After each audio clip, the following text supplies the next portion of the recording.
Hi everyone, so in this video I will tell you exactly how can you assign yourself a mock and use it in your ACCA platform.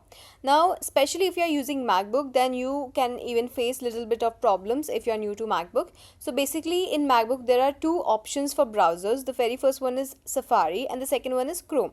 Now I personally use Chrome as my default browser.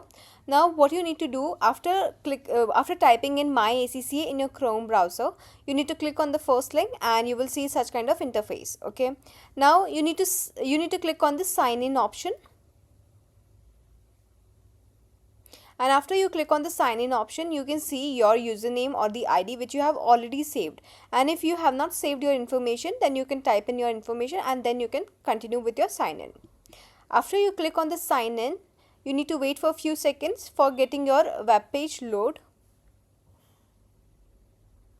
Now after successfully signing in, you can scroll down a little and click on your qualification progress. Again, it will take few seconds for loading.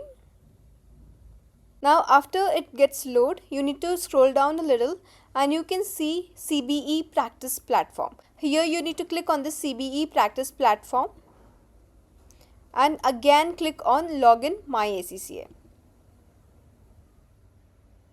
It will take few seconds for loading in. Let it get load completely.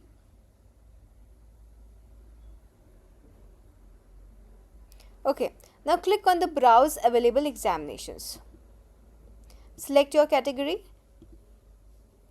Here I will select taxation. Click on this arrow button and you can see all the examination which you can assign yourself and you can give your mock. Now here I will click on this particular mock and click on assign. And after getting successfully assigned, you can see a green box just like this. After this, click on view assignments and click on self-assigned. Here you can see your desired mock which you assigned yourself, and from here you can start with your mock examination. It is a very simple process, guys. You just need to play around with the portal and just go with the flow and you will be able to figure out with the problems or figure out with the things. It's just that if in case you are not able to open a pop-up window, then you can see a option here and you can just allow for a pop-up window. That's it. The only problem which you can face is about the pop-up window, and if you allow it, then it is going to open properly and you can give your mock examination without any problem.